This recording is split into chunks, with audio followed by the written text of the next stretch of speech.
whoever you are, wherever you are, hope you are blessed and doing safe. Ladies and gentlemen, greetings, family.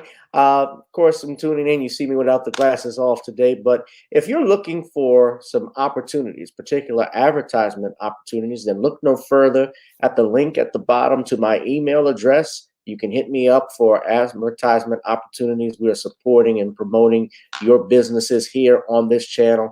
You can also, if you would like to donate and subscribe to our Patreon, a link is at the bottom as well.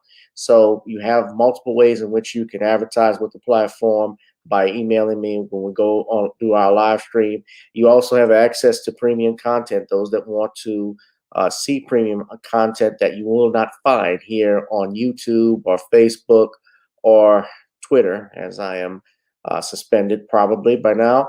You guys can check out the Patreon at link at the bottom. But advertisement opportunities, definitely email me, gavin.grich1@gmail.com for rates. And for the Patreon, it is the same as the YouTube channel. It is channel gboot2786. All right, I'll holla. Peace.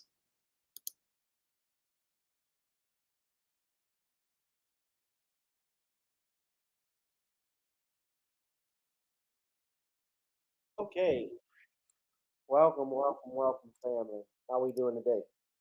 Welcome. It's another exciting edition of Random Topic Sundays. We are back. We are live. I'm coming at you with five. As always, ladies and gentlemen, smash up the likes, hit that like, share, and subscribe button. It is a pleasure to be here with you today on this Sunday evening. It is Random Topic Sundays. I apologize for running a little bit late. I've been doing some work outside. Just been busy, just here. I have the house to myself right now. So, you guys, hope you all are doing safe, being blessed. Hit that like, share, and subscribe button. Make sure you do that. Also, if you love me for my time, pay me for my time, ladies and gentlemen. It's not a donation request. I'm not begging, but it's appreciated. Any type of contribution you give to the channel. YouTube has us on a bit of a shadow ban, and anything you can give is great. So we're going live in a few minutes. Well, we are live right now. I'm saying live in a few minutes. My bad. I actually was going to start the show a little bit later because I was doing some work, but I went ahead and saw. I thought I had changed it, but apparently I didn't. So we came in here at 5:30. We had, if you weren't paying attention yesterday, if you didn't see the broadcast, we had on Brother Andrew Wyatt. Andrew Wyatt is a spokesman for Dr. Bill Cosby. He has his own public relations firm uh, that he's done, and he's done great work. And he has always been on this platform, been a friend to this platform. So he's always welcome to come back. We were happy to have him. It had been a little while, but he had been busy due to the pending lawsuits that are going against Dr. Cosby is still facing in court today. Thank you, CC. That was, yeah, a lot of people have been complimenting me about the interview. It was great. And the great thing is, we just let, when I have my guest on, like Andrew, I just let them talk and explain things. We had an hour and 30-minute conversation, which was, I was pretty stoked about. I thought we did a great job. It was like talking to a friend, honestly. I just let them speak and just listen to you all. We asked questions, and we have been trying to get Andrew on for a while, but I was glad he came on and to talk about everything, not just Bill Cosby, but he talked about everything that's going on now with these laws, these look back windows, and how they're affecting everyone. We talked about Eric Adams, we talked about Andrew Cuomo. Joe Namath is actually being sued because, and from what I'm looking at, the lawsuit, by the way, Andrew brought that up. The lawsuit that is being named against Joe Namath is from the 70s at his football camp. New Broadway Joe, as they called him, was playing for New York back in the I want to say late 60s, 1970s, and he's basically regarded as the legend up there with the New York Jets, and What he makes up a supposedly full had life? one of this camp in 1970s. Excuse me.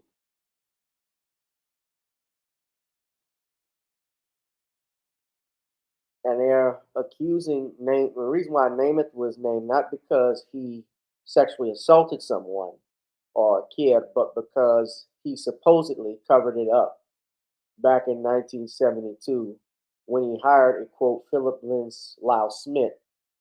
Well, I'm sorry, he hired a Philip Fogalita. Philip Lau Smith is the one who came forward and alleged the sexual abuse by this football coach who was an instructor at Namath's camp. So obviously, you name him, you're naming obviously the football camp and others at the insurance companies. All of those people are part of that suit. So all of that is filed, and it was filed before the Adult Survivors Act. So it's in New York. It looks like it's got to be because it's Broadway Joe. But the thing is that he originally filed it in 2019 under the Child Victims Act, which extended the statute of limitations for alleged victims to file civil lawsuits against individuals and companies. But that has since expired. And he was listed as a John Doe in the suit, but has come forward for the first time publicly. Now, I'm not talking about that for saying he's got other defendants here, but Andrew was also talking about what Diddy was going through. And one of our topic for tonight, our first topic, yes, CC Joe Namath is being sued basically for protecting an alleged child predator. Now, speaking of that, we also talked about Diddy, and many of you may have heard this on some other channels here on YouTube. Uh, I've heard Queen Ramadani Shakur even tell me about this, has talked about this as well as Willie D. But uh, one of the big stories coming out of entertainment is that many people don't want Diddy at the Grammy Awards, and supposedly he is being uninvited at the Grammys, which is the biggest night in music, supposedly. And according to Mirror.com, now nothing official has come out from the Grammys, to my knowledge. Nothing in the news, nothing has they've said, except for an article by on mirror.co.uk. They saying that Grammys crisis over seating plan as stars refuse to sit near Sean Diddy Combs after sex claims. The Grammy seating plan has plunged into chaos by claims made against rapper Sean Diddy Combs. Now, you all can read this here. 1 second.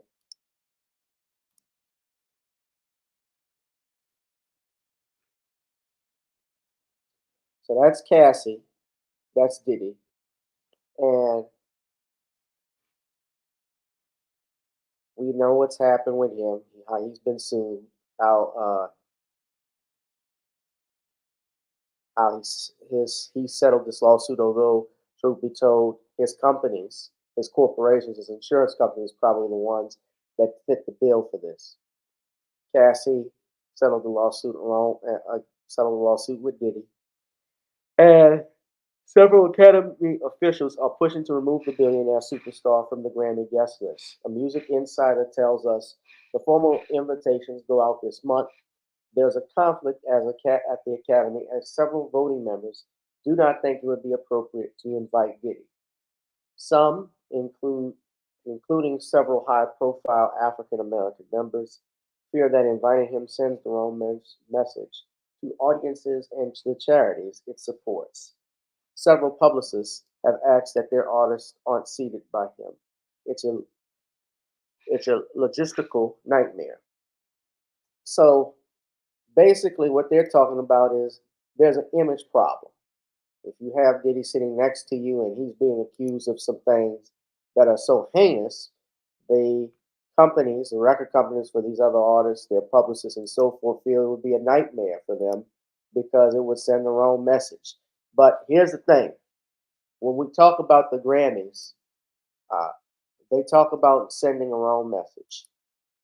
I have seen at the Grammy Awards with my own eyes. Everybody has seen Meg Thee Stallion.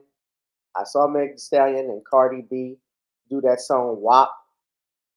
I don't want to play it, but they basically were doing things that I would think would not be appropriate for children to see. Hell, I don't think would be appropriate for anybody to see because I think stuff like that should be in the bedroom. Let's put it that way.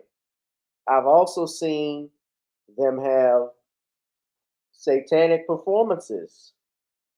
Satanic performances. Actually, I remember Nicki Minaj doing some shit that was on there. Yeah, everybody. I'm see my thing with the so I've seen her do stuff like that. My thing with the whole Diddy situation. I'm not saying again. Yeah, I've heard stuff about Diddy. Not so much. I haven't heard rape and assault or anything like that. I've heard, and according to what Cassie even put in that lawsuit, stuff about him messing with men. That's something people have said and seen kissing dudes in the mouth, supposedly. I've heard stuff like about that. Yes, I've heard things about his supposed, I'm saying supposed, I don't know if it's 100% true, stuff with Tupac Shakur's and his death, and even Biggie's death. That stuff has been alleged. I say alleged because we don't know this for certain whether that's true or not. And of course, I always say a person is innocent until proven guilty. But it does not surprise me, would not surprise me, uh, obviously, that some of that may or may be true. Yeah, I've heard the homosexual stuff about Diddy. I mean, I've seen someone had a video of him kissing a dude in the mouth, supposedly. Heard of that. But that stuff goes on all in that circle in Hollywood. The Grammys, first of all, and I talked about the Grammys before. They come out in February. Usually February, late January is when the Grammys start. They have had suffered in the last 10 years. If you've looked, the ratings for the show has declined. Most award shows do decline because most people, it's not that they don't watch it. I think it has a lot to do with the fact that just over the years, the music industry has changed. And another thing, these award shows just are not as popular as they once were. When I watched the Soul Train Awards, to me, I used to watch that as a kid more than I did the Grammys or Oscars. You know, now the Soul Train Awards, they had Kiki Palmer hosting it. Actually, I think it was this past week, but of course it's pre-recorded. And if I'm not mistaken, I don't know what the ratings were.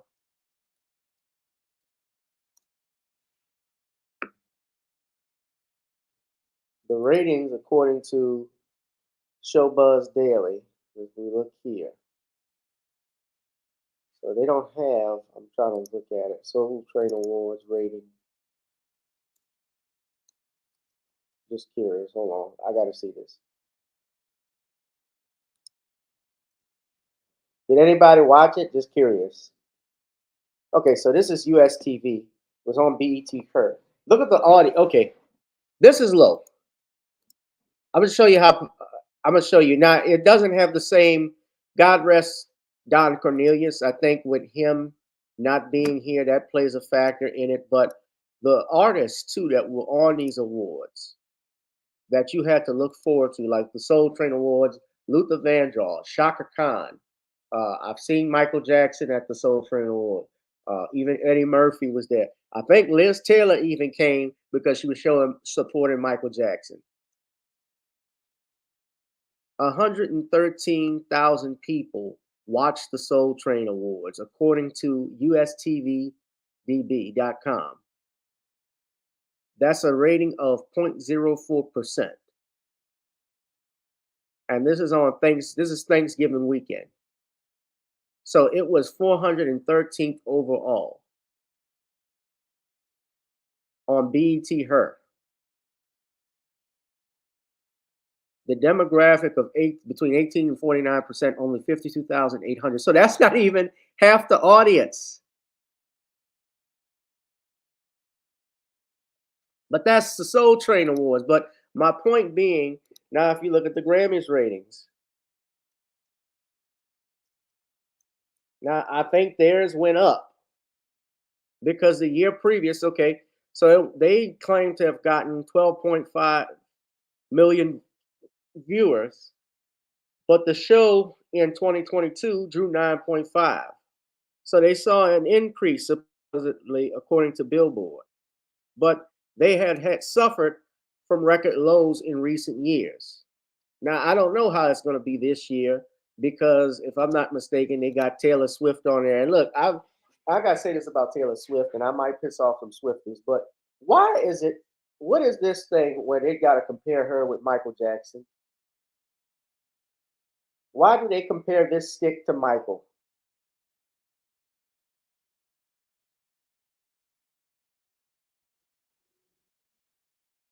This walking bump, this I'm not saying she's not talented. Of course she is.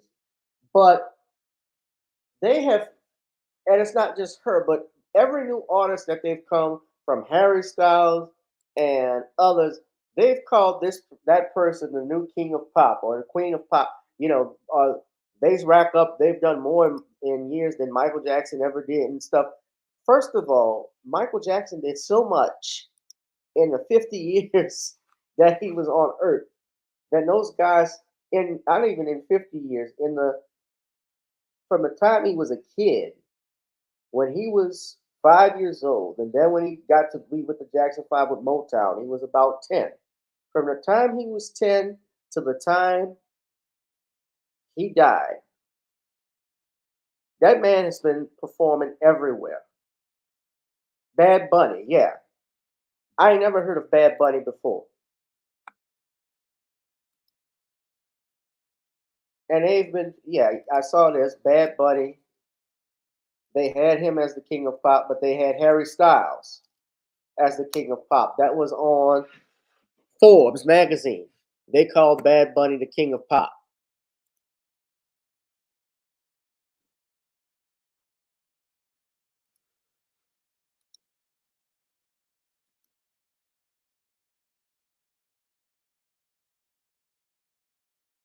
And you got to realize when you're talking about streaming, somebody on Spotify, someone who also does music and so forth, what Michael was able to accomplish, that was at a time before you had the internet. You didn't have, yeah, that stick, the mayonnaise stick, Taylor Swift. Yeah, they tried to say Taylor Swift and Beyonce. Well, I don't know so much about. I heard they got some outrage against Beyonce for stuff, but I think even Beyonce to a degree, I think, and I'm gonna upset the Beehive. Let me be careful. I'm more scared of the Beehive than Swift is. Beehive will blow up my car with a glitter bomb. I'm not doing that. Uh,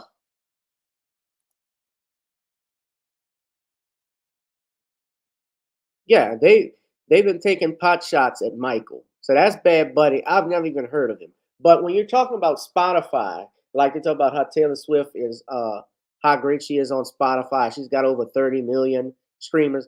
That was streaming. Michael Jackson came in an era where there wasn't streaming, where there wasn't the internet, where you had to go in stores to physically buy a record or a CD or a cassette player, if you remember that. We had to physically go in a Sam Goodies or a Circuit City or Music Land was another place we would go to get music. Sometimes my folks can remember the record when a new record was coming out on vinyl. They would have a van that would come around and they would be selling the new records. Yeah, these people don't know the stuff that Michael Jackson. Yeah, Peaches is another one. Tower Records, but Michael was changed the game. Uh, cares about Billie Eilish, and so yeah, just the overall music now. I certainly see that they are segregating, or they have segregated people, especially black artists in terms of music right now. It's very, what it was 30 years ago, 40 is different now. It's become very difficult to make even money from this unless you can sell, you can get 1 million streams.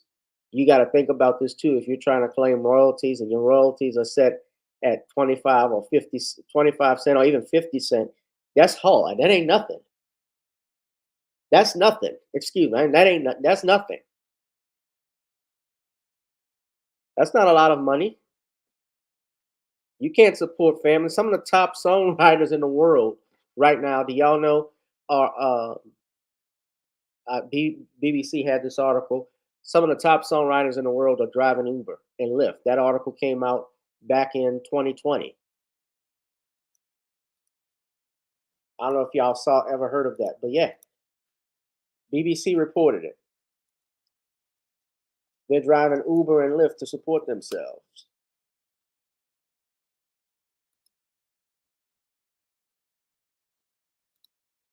This is it.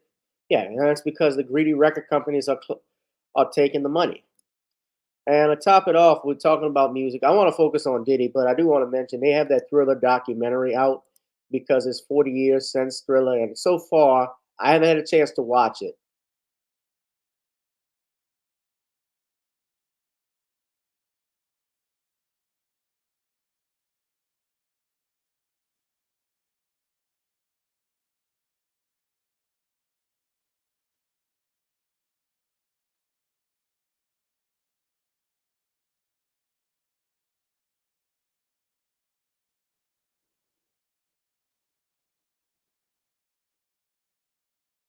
But yeah, that's the article.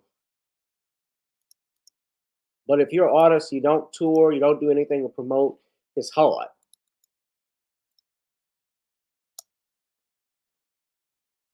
Yeah, but that Thriller documentary is on Paramount Plus. I'm gonna have to check it out. I know yeah, it premiered yesterday. I gotta look at it, but even I gotta watch it. But even from what I've seen, just on who the cast is, who the commentators are, they don't have some of the people on like Quincy Jones's archive footage. Most of the I'm just looking at the cast. Most of the people I get, some of the people are deceased, but they got John Landis who directed Thriller. They have John Branca, Misty Copeland, the ballet dancer, Mary J. Blige. Nelson George directed this. I'm just thinking they couldn't. They got Maxwell, Paul McCartney. They couldn't get people who actually worked on the album.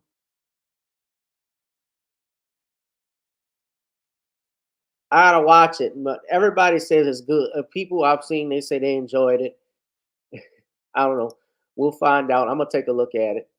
What's going on, G man? Haven't seen you in a while.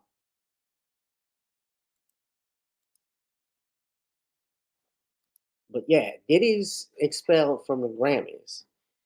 The Grammys are not. I'll just say this: are no moral high ground. But I will leave it at that. Y'all make sure to hit the like, share, and subscribe button. We moving in, man. We're gonna move in and get into something else I want to talk about. Uh George DeSantos. George DeSatan. No, George Santos. Yeah, Brooke Shields is in it. They gave her that. Paramount Plus, I think Showtime. Basically anything connected with CBS Viacom probably has it. So your best bet is to look on Paramount Plus. George Santos has been expelled from Congress in a historic vote. This happened earlier this past Thursday. George Santos had been expelled from Congress after there was a House Ethics Committee report last month.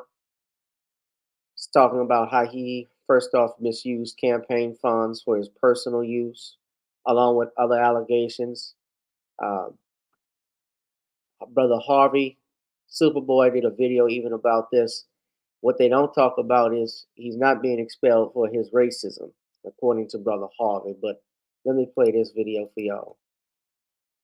The House of Representatives voted to expel one of its own members.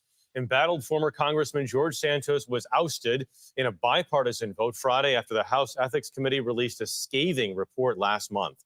Santos's colleagues on the committee accused the New York congressman of using campaign funds to pay for personal expenses, among other ethics violations. CBS News political campaign reporter Torian Small is on Capitol Hill. Torian, good morning. Yeah, good morning, Jeff. With the ouster of George Santos, the 118th Congress has made history yet again, voting to expel a member who has not been convicted of a crime or a member of the Confederacy. And as his time on Capitol Hill comes to an end, his legal challenges remain. George Santos prepared to leave the House floor for the last time as a member as his colleagues continue to vote on his expulsion. Mr. Santos, what's your reaction to the expulsion? As he left the Capitol, reporters chased him. Do you have anything to say to your constituents, George Santos? He rode off from the Capitol as a former congressman.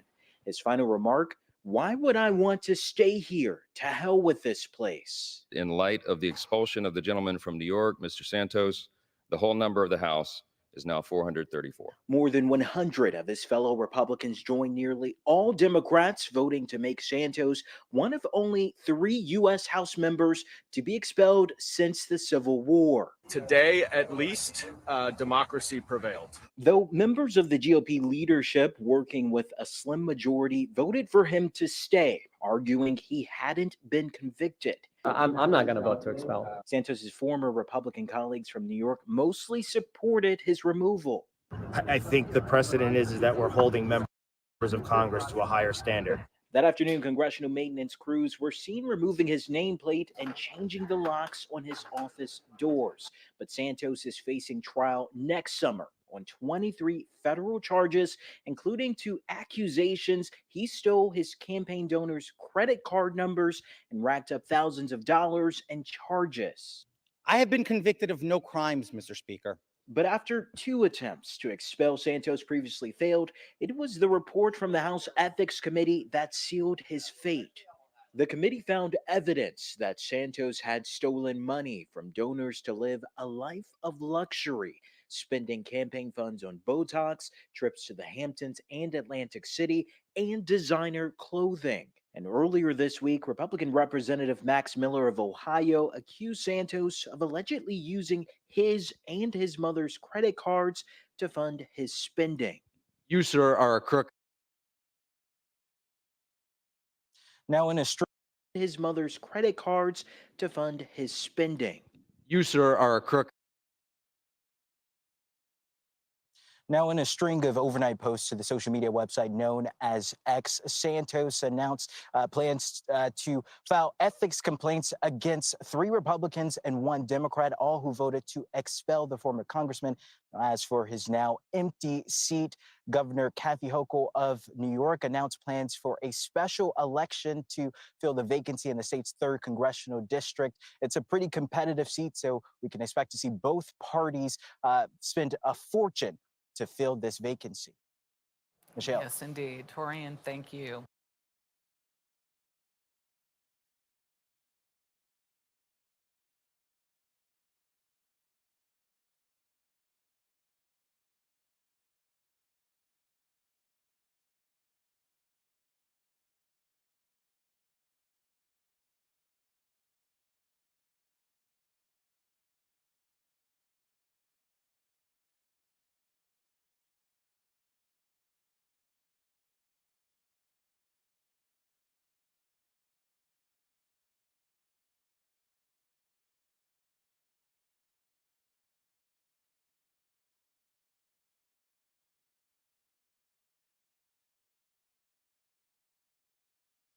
Higher standard, please have several seats. I'm here, Keating. Well, I think here's the thing. A lot of people too, they got tired of George Santos's BS. Of course, they don't want to talk about their BS as well. Congress right now, in general, I like to talk about them. Not really. But Congress has the approval rating of a shoe size right now at this point. They are not good. You know, their approval rating has dropped, according to the Gallup poll, as much as under 15%. We're talking about November. You know, we're just starting December. So George Santos, though, has had a history, first off, of lying. He lied about several things and got caught, I think, earlier this year. I can't remember if I can recall. He got caught lying about being somewhere where he shouldn't have been.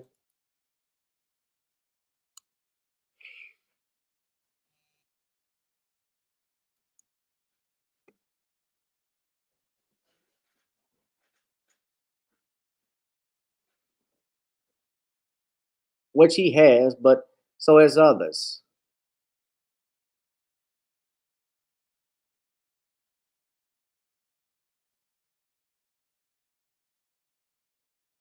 So he's been only a third member of the Congress that has been expelled since the Civil War, and you saw that. Yeah, he's had a history of just saying every bullshit, talking about bullshit, and now he's being accused of fraud. I would say this: he is entitled, as you all know. I'm an attorney. I always believe in a presumption of innocence. I don't know if he is guilty. I don't know if he is innocent. Do I think he would be? Did I care for him as a congressperson? No, I didn't.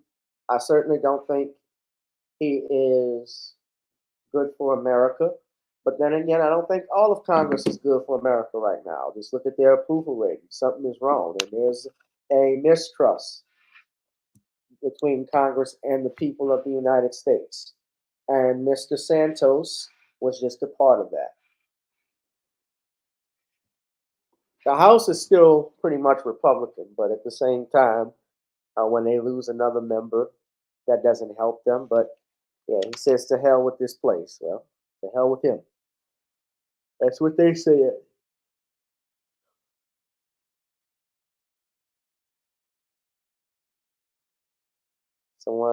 There could very well be something else going on with him. I think there is, for them to expel a member like that. But I think a lot of people have been frustrated with him as of late.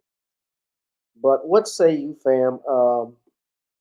My take on it, I just think that all Congress right now stinks, and maybe Mr. Santos is just a fall guy.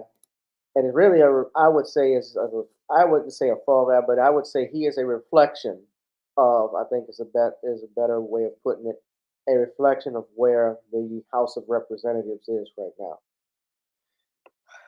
All right. With that being said, hit that like, share, and subscribe button. Welcome one who cares. It's good to see you. Our final topic, guys, because I'm not going to be too long. Let's get into it. Julianne Margulies, whatever her name is. Julianne Margulies. You might know her from ER as well as The Good Wife if you've watched those TV shows. I just remember her as being the flight attendant that helped Sam Jackson on Snakes on the Plane. She ran her mouth a week ago talking about Israel and Hamas, but then she had to mention black people. Now, she was on the Back Room with Andy Ostroy's podcast and was talking about discussions of anti-Semitism and Israel-Hamas conflict on that program. And she faced a lot of backlash for what she said. Now, I'm going to tell you all, now this is Julianne Margulies. Yeah, I had it right. Margulies. That's her there. And the comment she made, we're going to play, see if I can find, I don't have the audio, but this is comments, this is reported by the Hollywood Reporter, where they're talking about her remarks. And I think it'll be in here. So we're going to go ahead and play this video. fair use, by the way. And you're going to hear what she had to say. Juliana Margulies is facing backlash after calling out the Black and LGBTQ community's lack of support for Israel in its fight against Hamas and suggested that some were, quote, brainwashed.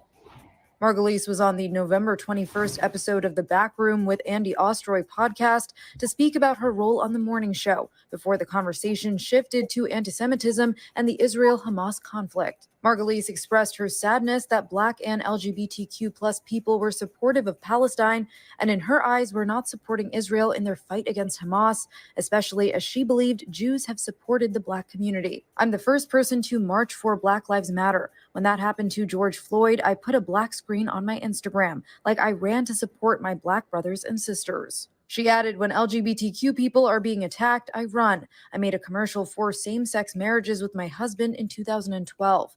Like, I'm the first person to jump up when something is wrong, as I think most Jews are, because we have been persecuted from the beginning of time. The actress then had a warning for progressive young people.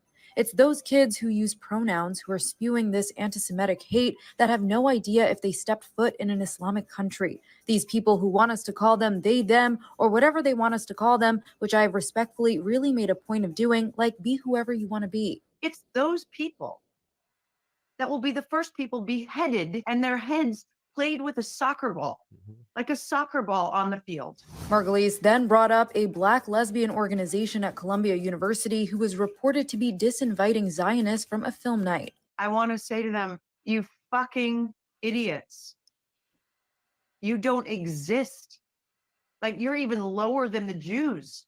A, you're Black, and B, you're gay. Margulies pivoted to the civil rights movement and said that the Jews were the ones that walked side by side with the Blacks to fight for their rights. And now the Black community isn't embracing us and saying we stand with you the way you stood with us. Margulies' comments drew a swift and furious reaction on social media. Writing on X, Washington Post columnist Karen Attia wrote, "Wish I could say that Juliana Margulies' racist rant against Black people is an outlier. But as I've said before, I've heard this same sentiment from supposedly liberal circles. Solidarity with Black people is transactional. We are supposed to be grateful charity recipients." Joel Kim Booster tweeted, "I've never heard someone want to say a slur more than Juliana Margulies does in that little podcast she did." For more details and updates to this story, head to thr.com. And for the latest entertainment news and updates, keep watching.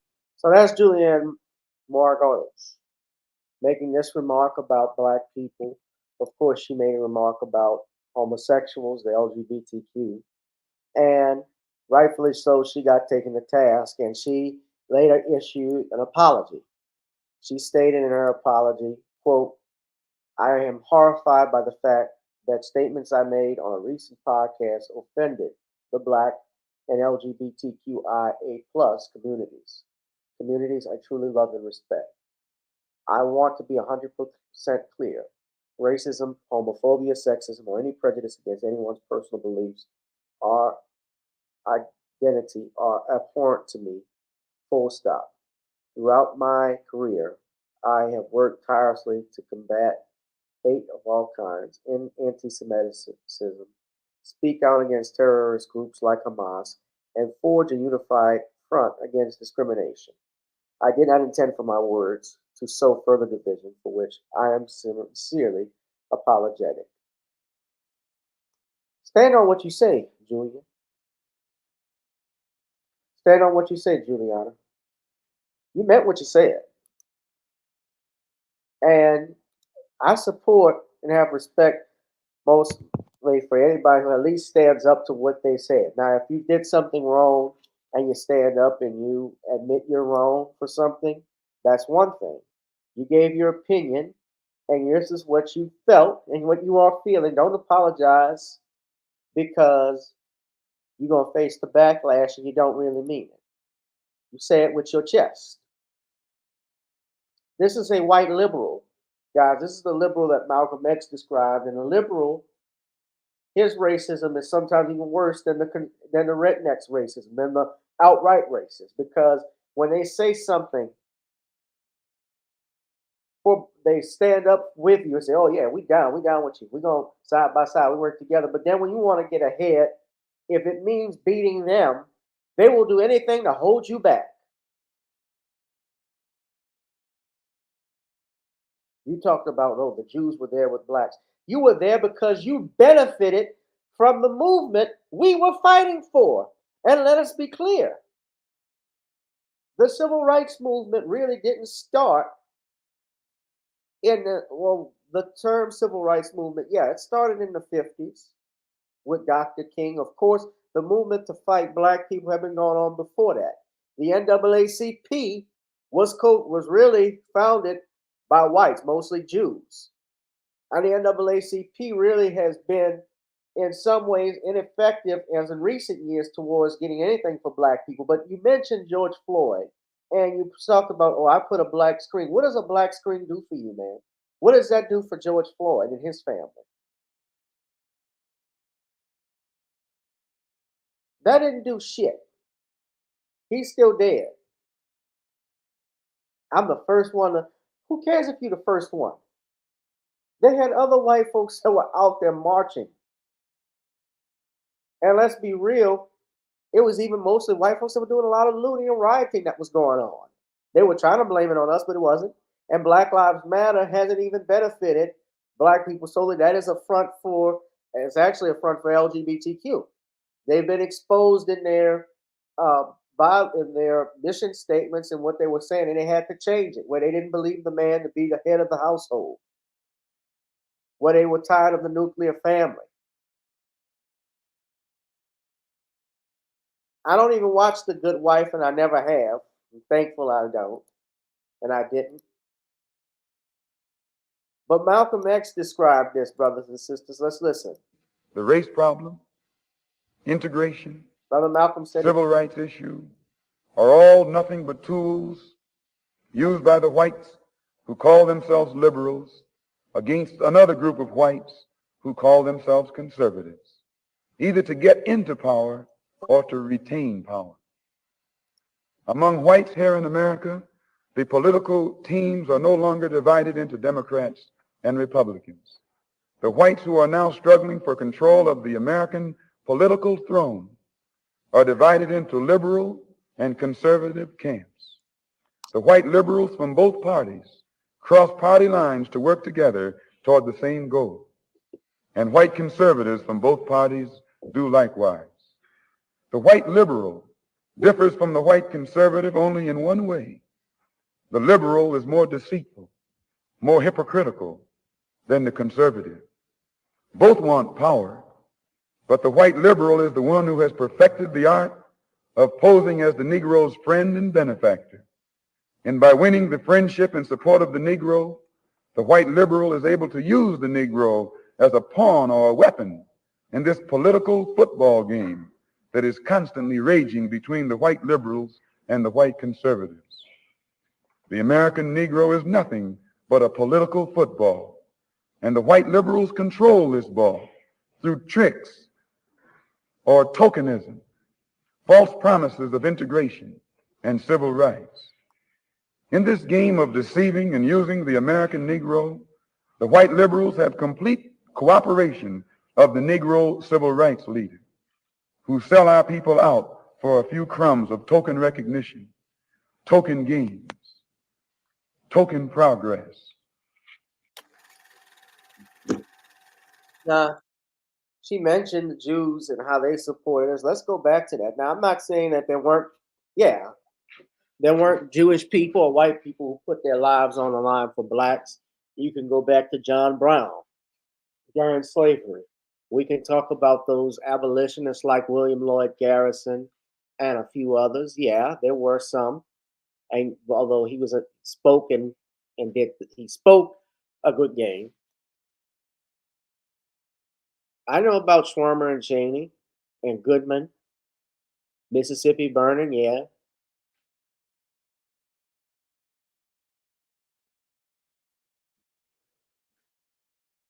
But let's also not forget one of the vice president of the Confederacy,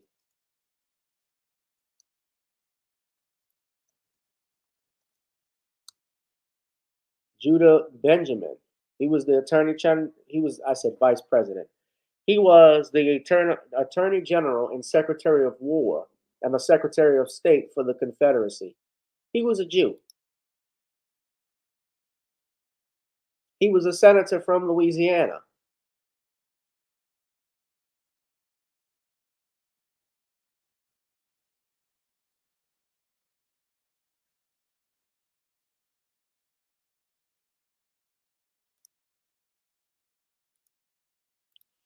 He was a senator from Louisiana. Let's not also forget the man who created the suburbs, he and his brother. The man who created suburbia.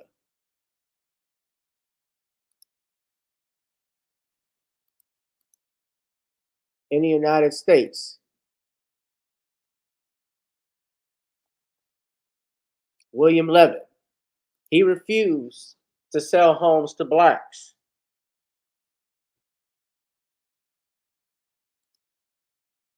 This was a Jew, Bill Levitt.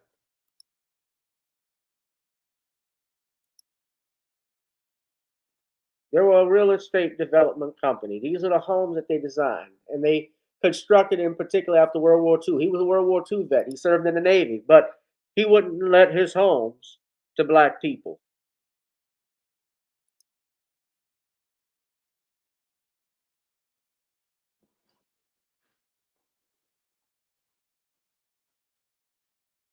He was named in Time magazine's 100 most influential people of the 20th century. But he was a big proponent of racial segregation.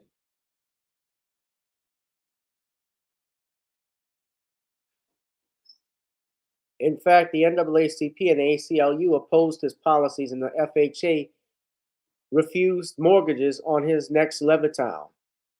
They prepared to refuse it.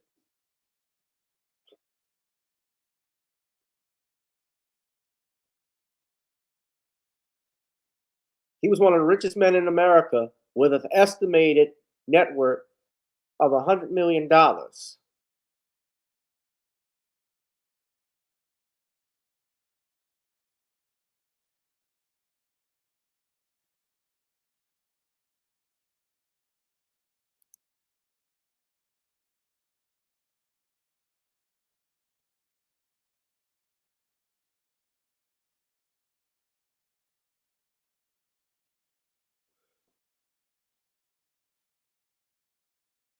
Oh, but they stood side by side with us. Oh, they did this and that.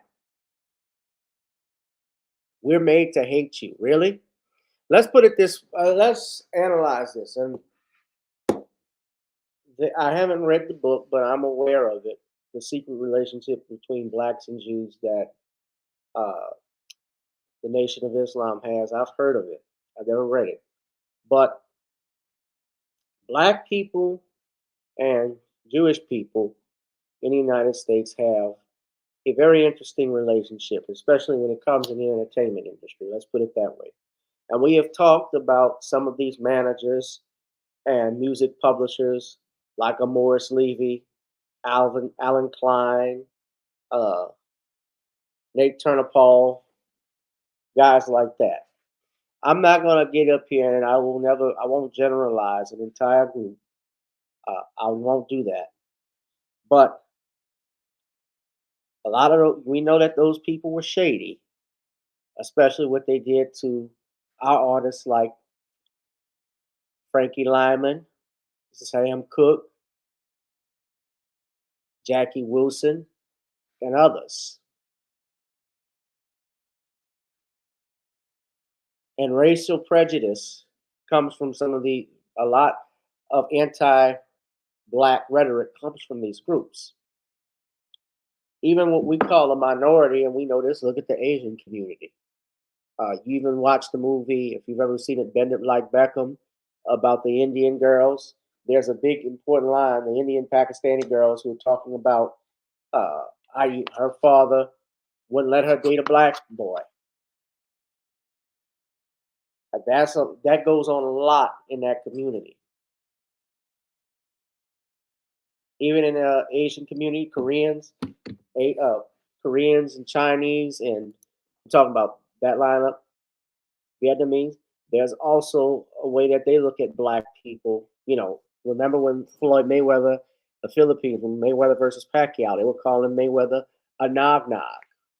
That was or that is the term that they describe a person with black skin. That's the equivalent of, you know what? But getting back to Juliana Margiles, whatever respect I've had for her, I've lost. I never really paid too much attention to her as an actress. This is probably the only attention she'll ever get from me. And, say it like I said. If that's what you really feel, say it with your chest. But when it comes to this stuff about black people not supporting and not doing this, why we don't stand with Israel, part of it has to do with the fact that look what Israel has done to Palestine, how it has treated even its own. The black Israelites that go up there, the black Hebrew I'm not talking about the black Hebrew, but people of color who are Israelites who supposedly, according to articles, I've even talked about this, were euthanized. I'm sorry, sterilized. I'm sorry, euthanized. Now, I know where my head is. Sterilized. Women, Ethiopian Jews complaining that their women had been sterilized by the Israeli government.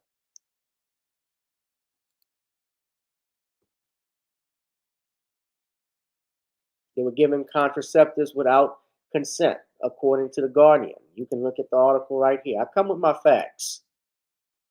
They don't discuss that. How they have treated Palestine, how they've been fighting for that for years, for centuries, before we were even born.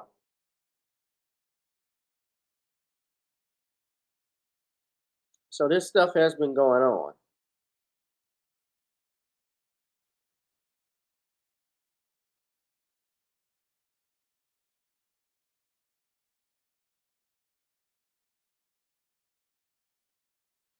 But it's just us. At any rate, y'all, I'm going to wrap this up. Y'all can look at this article here, courtesy of The Guardian.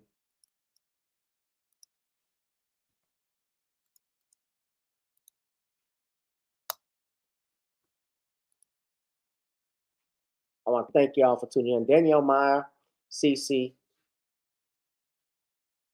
Yeah, we remember Rosewood. Kenny O'Rourke, G-Man. It's good to see you. Brother, I haven't seen you in the longest. But say, y'all, family, you think I'm nuts or am I telling the truth? Y'all think I'm wrong for feeling this way? I'm talking about this. I don't. And I know you don't because you're in here with me.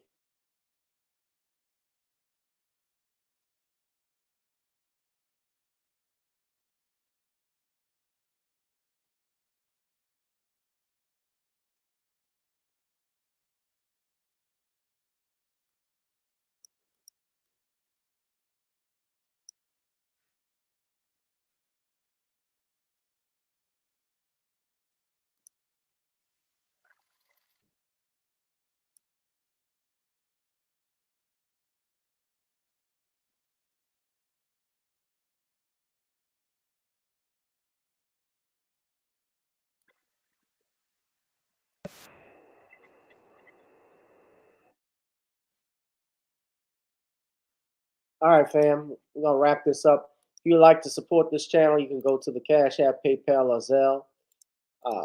Also, thank you, Cece. Thank you, Cece. You can check out another way you can support by The Commonwealth of Pennsylvania versus William H. Cosby on Amazon Kindle. Go to our Patreon if you would like to get more exclusive content. And if you would like to advertise, we support our Black-owned businesses. Shoot an email, gavin.grich1@gmail.com. All right? I'm going to get out of here, y'all. Y'all be blessed and safe. The week is here. I'm going back to work. Not looking forward to a great deal of it because it's going to be long and drawn out, but we're going to get through with it. What's up, Emperor? All right, family. We got any more breaking news or anything like that, I will be back. But y'all be safe, be blessed, and be one. I'll holla. Peace. Good night, y'all.